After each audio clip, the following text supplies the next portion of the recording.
पावलाची पिस्कारास पत्र याचा पहिला अध्याय आणि याची काही वचने मी आपल्यासाठी वाचतो. जिवंत देव, जो पवित्र प्रभू येशू ख्रिस्ताच्या नावाला आपण धन्यवाद देऊ. इफिसीतील पवित्र जन व ख्रिस्त येशूच्या ठाई विश्वास ठेवणारे ह्याच देवाच्या इच्छेनुसार झालेलं ख्रिस्त येशूचा प्रेषित पाऊल ह्याच्याकडून देव आपला पिता व प्रभू येशू ख्रिस्त याच्यापासून तुम्हाला कृपा व शांती असो.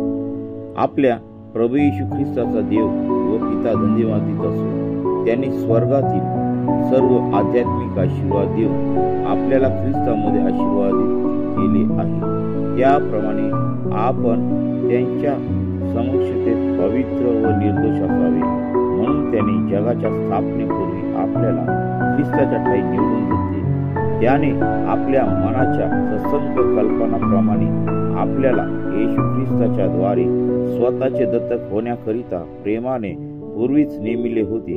त्याच्या कृपेची गौरवाची स्तुती व्हावी म्हणून हे झाले.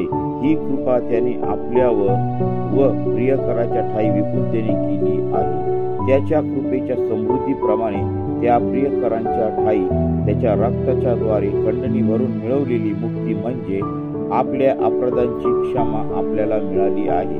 सर्व ज्ञान व बुद्धी यांच्यासह त्याने कृपा आपल्यावर विपुलतेने केली आहे.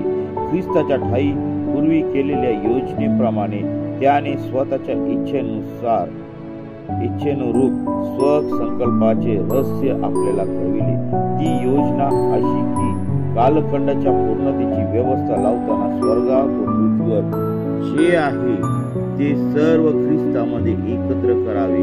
आपल्याला मनाच्या संकल्पाप्रमाणे जो अवघे चालवितो त्याच्या योजनेप्रमाणे आम्ही पूर्वी नेमलेले असून ख्रिस्ताच्या ठाई वतनदार झालो आहोत. यासाठी की ज्या आम्ही ख्रिस्तावर पूर्वीच आशा ठेवली होती त्या आम्हाकडून त्याच्या गौरवाची स्तुती व्हावी.